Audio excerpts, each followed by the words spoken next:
ಇವತ್ತು freshers party ಹೆಂಗಿತ್ತು ಅಂತ ಗೊತ್ತಾಗಬೇಕಂದ್ರೆ ಈ ವಿಡಿಯೋ ಪೂರ್ತಿ ನೋಡಿ ಗೊತ್ತಾಗುತ್ತೆ. ಹಾಯ್ ಗೈಸ್, ಎಲ್ಲರಿಗೂ ಬೆಳಗಿನ ಶುಭೋದಯಗಳು. ಇವತ್ತು ಹೊಂಟಿದೀವಿ ನೋಡ್ರಿ ಅಪ್ಪ ನಾವು ಫ್ರೆಶರ್ಸ್ ಡೇ ಪಾರ್ಟಿಗೆ. ಕಾಲೇಜ್ ಒಳಗೆ ಹೋದ ತಕ್ಷಣ ಈ ತರ ವ್ಯೂ ಇತ್ತು ಗುರು, ಮಸ್ತಾಗಿ ಉಳಿಸೋರೆ. ರಂಗೋಲಿ ಮಾತ್ರ ಬೆಂಕಿ. ರಂಗೋಲಿ ನೋಡ್ಕೊಂಡು ಸೀದಾ ಲೈನ್ ನಿಂತ್ಕೊಂಡಿವಪ್ಪ. ಹುಡುಗರು ಡ್ಯಾನ್ಸ್ ಮಿಸ್ ಮಾಡಿದ್ರೆ ಮಾಡ್ತಾರೆ, ಊಟ ಮಾತ್ರ ಮಿಸ್ ಮಾಡಲ್ಲ ಹಂಗೆ. ಆಮೇಲೆ ನೋಡಿದ್ರೆ ಇವ್ರು ನನ್ಗೂ ಮುಂಚೆನೇ ಊಟಕ್ಕೆ ಬಂದವ್ರೆ, ನನ್ ಬಿಟ್ಟು ಲೋಡ ಡ್ಯಾನ್ಸ್ ಸ್ಟಾರ್ಟ್ ಮಾಡ್ತಾರೆ ಅಂತ ಕೆಳಗೆ ಬಂದ್ವಿಯಪ್ಪ. ಅಪ್ಪು ಬಾಸ್ ಸಾಂಗ್ ಕೇಳಿ ಎಲ್ಲರೂ ರೆಚ್ಚಿಗೆದ್ಬಿಟ್ರು. ನಮ್ಗೆಲ್ಲರಿಗೂ ಡ್ಯಾನ್ಸ್ ಆಡೋದು ನೋಡೋದಕ್ಕಿಂತ ನಾವು ಡ್ಯಾನ್ಸ್ ಯಾವಾಗ ಆಡ್ತೀವಿ ಅಂತ ಮುಖ್ಯ ಆಗಿತ್ತು. ಆದ್ರೂ ಡ್ಯಾನ್ಸ್ ನೋಡಿದ್ವಿ, ನೋಡಿ ಹೆಂಗ್ ಆಡೋರು ಅಂತ.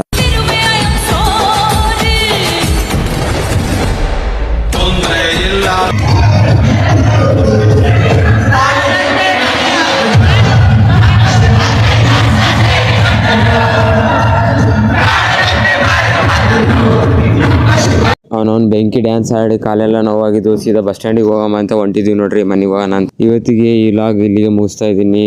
ಬಾಯ್, ಟಾಟಾ, ಸಿ ಯು.